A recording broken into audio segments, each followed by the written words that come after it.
La historiografía occidental ha creado un relato único e inamovible acerca de la historia de la Unión Soviética, diciendo que el primer estado socialista de la historia fue un estado totalitario, antidemocrático y desigual. Los académicos que repiten esas críticas, además de mostrar una falta de rigor histórico y una carencia analítica increíble, no se dan cuenta que lo que achacan a la Unión Soviética es lo que se da en los países capitalistas hoy: totalitarismo, falta de democracia y desigualdad. Estos historiadores, que prefieren servir a un relato en vez de buscar la verdad histórica sobre la URSS, han vertido toneladas de basura sobre la figura de Stalin, el dirigente soviético más calumniado, y han manipulado todos los hechos más controversiales de la URSS durante el mandato de Stalin. Entre esos hechos se encuentra el asesinato del bolchevique Kirov y la posterior celebración del primer juicio de Moscú. En este vídeo quiero responder a la pregunta de ¿quién mató a Kirov? Y demostrar la justeza de los hechos acontecidos en el primer juicio de Moscú. Vamos con el vídeo, esto es Red Planeta, comenzamos.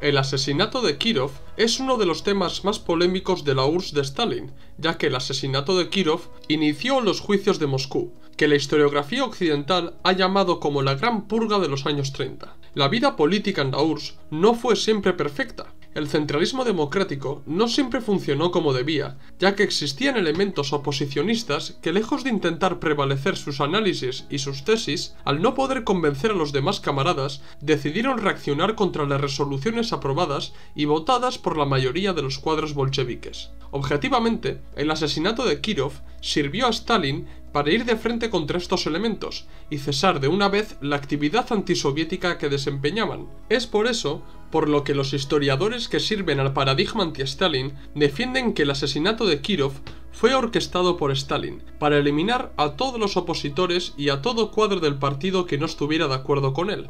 A continuación, veremos lo enrevesado y retorcido que son los argumentos de los anti-stalinistas. Pero, antes de nada, quiero aclarar una cuestión muy importante acerca de la libertad de crítica en la URSS. La libertad de crítica estaba más que garantizada dentro de la URSS, entendiendo la libertad de crítica como la libertad de criticar los hechos y de recalcar los malos resultados que se han dado fruto de una ejecución política infructuosa. Es más, estos elementos que adquirieron una práctica sistemática de criticar demagógicamente toda acción del partido tenían su propia sección en el Pravda y pudieron criticar libremente. Y esto es así, ya que, si no, ¿cómo se haría eco toda la sociedad soviética e incluso la comunidad internacional de las críticas realizadas por esta minoría oposicionista? Lo que no estaba permitido en la URSS era la libertad de mentir, de falsear y de calumniar. Esa libertad es inherente a los países capitalistas, en el que el gobierno y la oposición se valen de la mentira para criticarse mutuamente, y esa misma libertad es usada por los medios de comunicación para manipular y mentir descaradamente. Pero,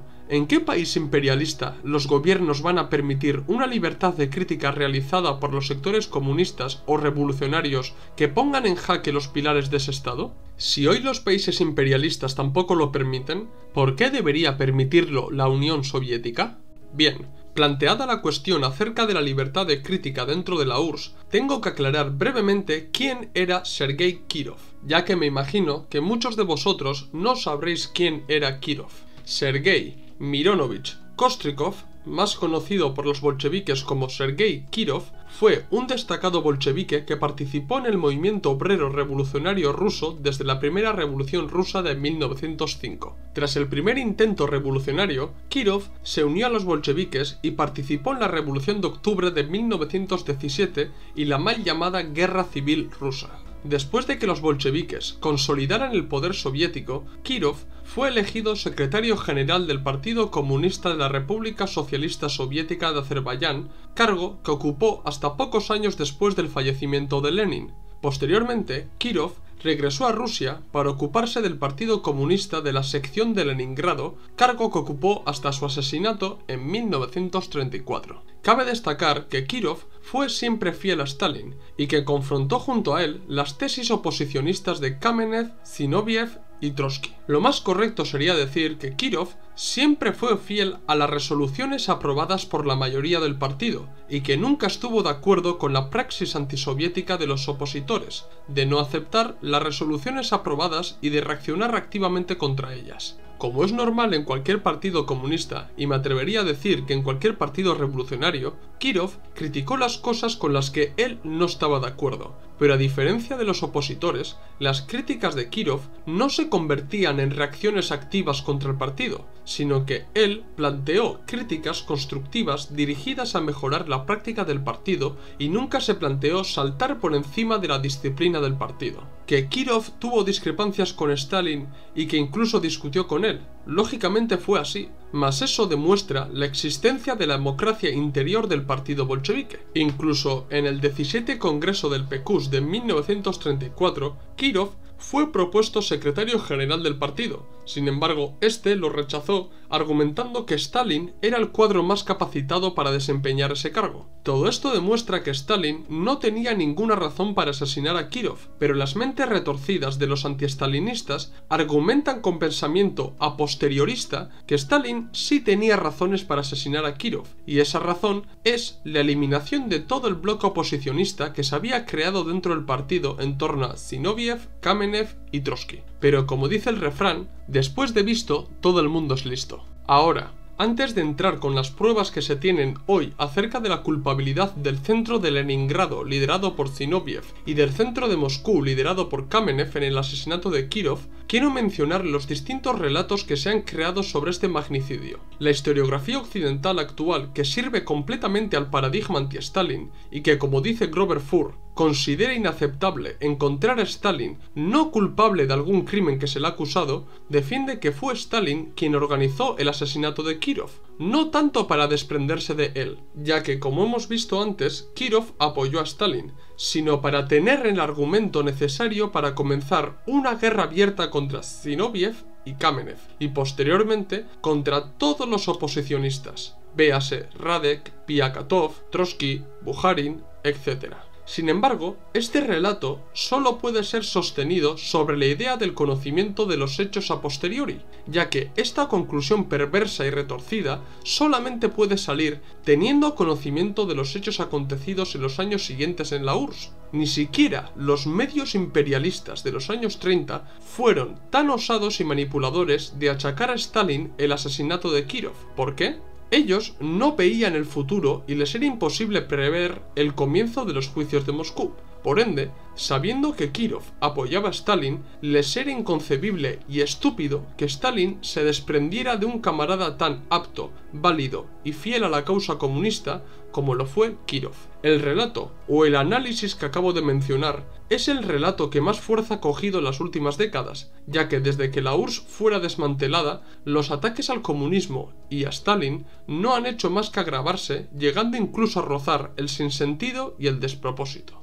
El segundo relato acerca del asesinato de Kirov es la teoría del pistolero solitario. A diferencia del primer relato, este relato es un relato antiguo y que prevaleció en toda la historia de la URSS post-Stalin. Tengo que advertir que la teoría de que Kirov fue asesinado por un pistolero solitario llamado Leonid Nikolaev fue defendida primero por Khrushchev y posteriormente por Gorbachev. De entrada, creo que hoy son conocidas las mentiras que estos dos mandatarios dijeron. El primero, para provocar un viraje político e ideológico en la URSS, y el segundo, para desmantelar la URSS. Incluso los historiadores anticomunistas no han tenido otra que admitir la nula credibilidad y validez histórica que tienen los documentos y archivos de la época de estos dos mandatarios. Por eso, me llama poderosamente la atención de que los historiadores y escritores que han escrito acerca del asesinato de Kirov se valgan de los escritos de Khrushchev y Gorbachev para defender la teoría del pistolero solitario.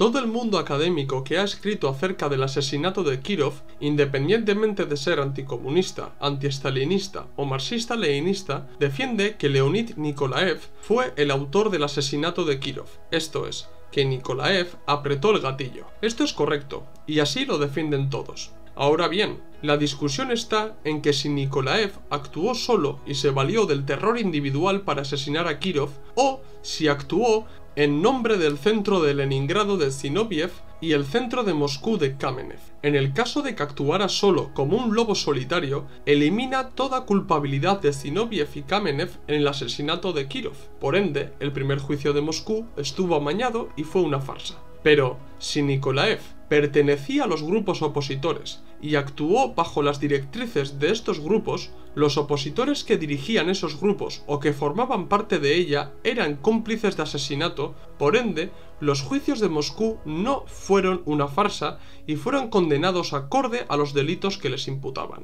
Además, de ser cierto que Nikolaev actuaba según las intenciones del centro de Leningrado y del centro de Moscú, hay que subrayar que el asesinato fue un claro ejemplo de terrorismo, y quejarse de la condena que les impusieron a estos opositores significa de facto amparar un acto terrorista. Y yo lanzo la siguiente pregunta. ¿Qué ocurriría si un terrorista es detenido por haber asesinado a tal o cual ministro, es condenado a muerte y pese a haberse demostrado la culpabilidad de este, existe gente que defendiera lo contrario? Esta es una pregunta que toda persona que estudie los juicios de Moscú debería plantearse, ya que objetivamente se cae en la defensa de un acto terrorista. Bien, me voy a detener en este punto para demostrar que Nikolaev no era un pistolero solitario y que actuó acorde a las decisiones tomadas por el centro de Leningrado, y también quiero hablaros del origen de la teoría del pistolero solitario. Los historiadores que sirven al paradigma anti-Stalin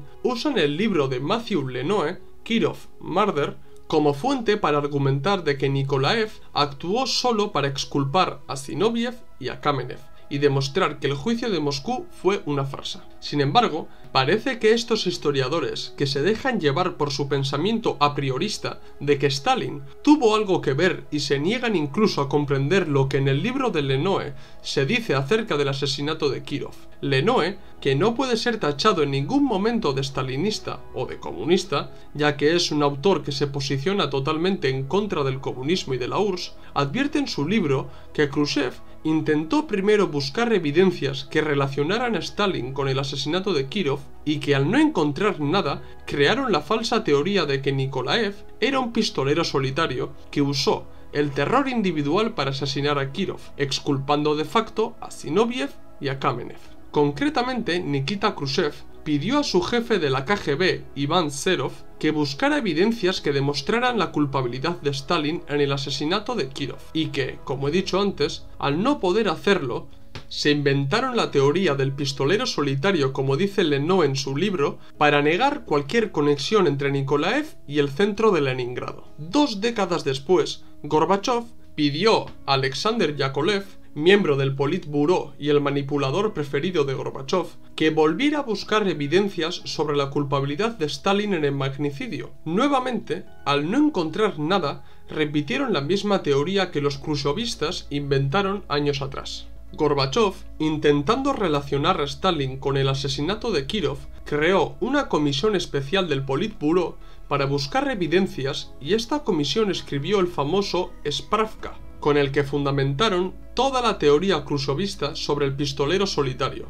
Los hombres de Gorbachov sacaron a la luz un testimonio que Kachafa, antiguo guardia de la NKVD, hizo a los hombres de Khrushchev. Kachafa dijo que en las ejecuciones de los condenados en el primer juicio de Moscú, Kotolinov, el último conspiracionista, dijo lo siguiente: «Todo este juicio es una basura. Se ha ejecutado a gente. Ahora yo también seré ejecutado. Pero todos nosotros, a excepción de Nikolaev, no somos culpables». Este testimonio alimentó durante décadas la teoría del pistolero solitario. Sin embargo, tal y como Lenoe se pregunta en su libro, ¿por qué Kachafa, un guardia de la NKVD, habría testificado entre los hombres de Khrushchev? Es de sobra conocido que Khrushchev hizo todo lo posible para quitarse del medio a Beria y a todos los guardias de la NKVD. Por eso mismo, llama la atención que el mismo Khrushchev, que desacreditó de arriba abajo a la NKVD, diera por bueno un testimonio como ese. Esto da mucho que pensar, y se abre la posibilidad de que Kachafa se le ofreció el perdón o se le aseguró un puesto en la KGB o en el ejército.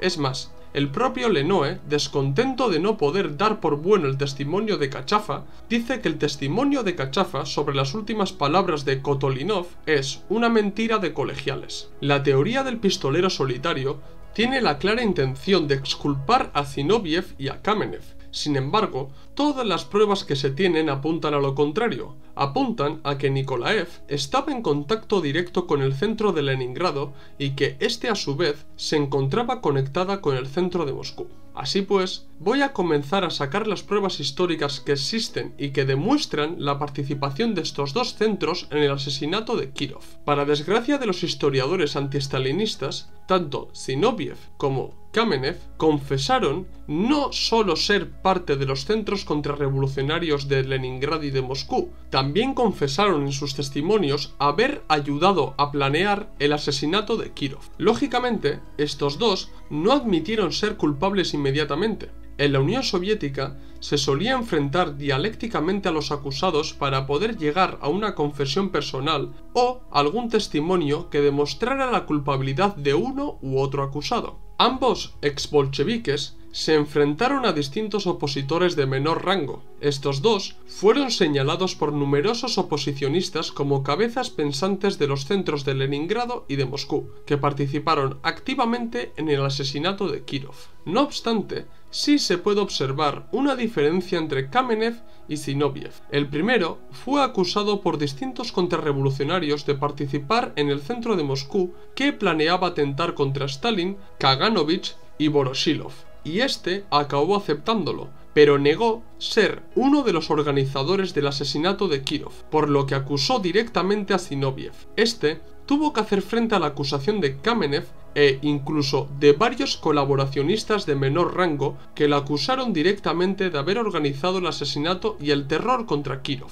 Arch Getty, uno de los sovietólogos más importantes de Estados Unidos y que tampoco puede ser tachado comunista, en su libro The Rise of Stalin's Iron Fist dice lo siguiente: para el 23 de junio de 1936, Kamenev admitió ser miembro de un centro contrarrevolucionario que planeaba el terror, pero negó ser uno de los organizadores. Implicó a Zinoviev por estar más cerca del asunto. 3 días después, Zinoviev fue confrontado por uno de sus seguidores, Karev, quien lo acusó directamente. Zinoviev pidió que se detuviera el interrogatorio porque quería hacer una declaración que, en ese caso, equivalía a una confesión completa de haber organizado el asesinato y el terror. Posteriormente, en el primer juicio de Moscú, Zinoviev y Kamenev admitieron abierta y públicamente su culpabilidad e incluso escribieron apelaciones de clemencia. Si uno no es culpable, ¿por qué apelar a que lo perdonen? Tras una búsqueda exhaustiva, he encontrado la apelación de Zinoviev, de su sentencia de muerte, en el que reitera su culpabilidad en el asesinato de Kirov. Como podéis ver en las imágenes, Zinoviev confiesa que ha contado todo sobre los crímenes que ha cometido contra el partido y la autoridad soviética, demostrando precisamente que era culpable. Zinoviev y Kamenev no solo fueron acusados por opositores que formaban parte de los centros de Leningrado y de Moscú, sino el mismo Yagoda testificó que estos aparatos contrarrevolucionarios planeaban atentar contra los cuadros más importantes del partido, reafirmando la naturaleza terrorista de esos centros. Yagoda, jefe de la NKVD desde 1934 a 1936, también fue arrestado por estar involucrado en el liderazgo de uno de los aparatos derechistas que planeaba edificar un país soviético sin Stalin. Él nunca negó esa acusación, es más, admitió que formaba parte de uno de los aparatos contrarrevolucionarios.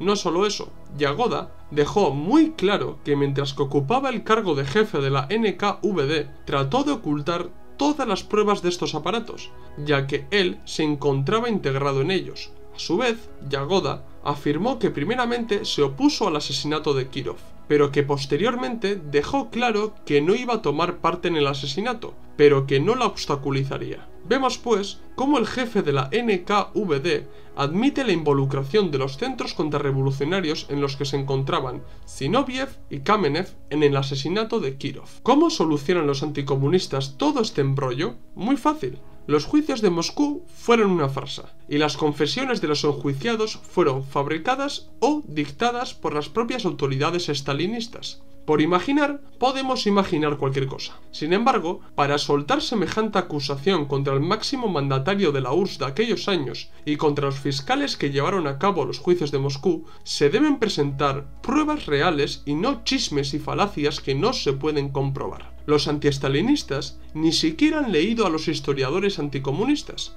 ya que si no, sabrían de sobremanera que estos historiadores no presentan prueba alguna de que los enjuiciados en los juicios de Moscú fueran torturados, amenazados o coaccionados. Historiadores antiestalinistas como Kotkin, Lenoe, Archgetty o Kirillina no muestran ninguna prueba de que demuestre que las confesiones de Zinoviev y de Kamenev se hayan sacado bajo torturas al más puro estilo de la Inquisición española en los años de Torquemada. Al no poder demostrar las torturas, y no pueden demostrar, ya que uno no puede demostrar una cosa que nunca ha pasado, se lanzan a escribir sus opiniones dejándose llevar por su espíritu antiestalinista. Al no poder demostrar la culpabilidad de Stalin en el asesinato de Kirov, al no poder demostrar que Nikolaev era un pistolero solitario, y al no poder demostrar que las confesiones de Zinoviev y de Kamenev son falsas o sacadas bajo tortura, se aventuran a lanzar sus propios veredictos que al fin y al cabo no son más que la opinión del autor de un libro. A la hora de tratar los juicios de Moscú, la figura de Stalin, Katyn o el Holodomor, tenemos que observar las fuentes primarias en las que se basan los historiadores anticomunistas, ya que cuando uno comienza a tirar de las referencias bibliográficas que los autores de estos libros nos dejan, nos encontramos de que se basan en las mentiras vertidas por Khrushchev, Gorbachev o que ni siquiera existen. Desgraciadamente, mucha gente se ha creído todas estas mentiras y se conforman con lo que dice Wikipedia en vez de ir a la propia referencia bibliográfica que Wikipedia nos habilita. La historia no se puede falsificar en pos de presentar a Stalin como un dictador sanguinario que se deshizo de toda la oposición en los juicios de Moscú. Si cogemos a un dictador como Hitler, nos vamos a dar cuenta que en la noche de los cuchillos largos, Hitler se deshizo de toda la oposición política que tuvo en el partido sin apenas juicios. Simplemente desaparecieron miles y miles de militantes de la noche a la mañana. Sin embargo, en el caso de Stalin, se organizaron juicios públicos en los que estuvieron presentes corresponsales extranjeros y pudieron observar todo lo acontecido en aquellos juicios. Mi pregunta es, si Stalin era un dictador sanguinario, ¿por qué se tomó la molestia de organizar los juicios de Moscú? ¿No sería más fácil mandarlos a todos al Gulag o directamente fusilarlos? Un poco de rigor. El Estado soviético organizó los juicios de Moscú para sacar a la luz las pruebas reales acerca de la participación de Zinoviev y Kamenev en el asesinato de Kirov, y de no ser así, podrían haber sido exculpados delante de toda la prensa extranjera. Todas las pruebas históricas y todas las fuentes primarias que los historiadores utilizan para hablar a favor o en contra de la URSS de Stalin apuntan a que los enjuiciados en el primer juicio de Moscú fueron culpables de los delitos que les imputaban y que se puede observar un hilo conductor que muestra la veracidad de las acusaciones desde el primer juicio hasta el tercer juicio de Moscú. Además, a medida que el gobierno ruso va desclasificando más y más documentos sobre la URSS de Stalin, se va demostrando toda la manipulación y las mentiras que Khrushchev, Gorbachev y Yeltsin realizaron y que han sido recogidas como oro puro por los historiadores anticomunistas para dar veracidad y una base sólida a sus mentiras. Entonces, respondiendo a la pregunta de ¿quién mató a Kirov?, Sergei Kirov fue asesinado por Leonid Nikolaev, que formaba parte del centro de Leningrado organizado en torno a Zinoviev y que estaba en contacto directo con el centro de Moscú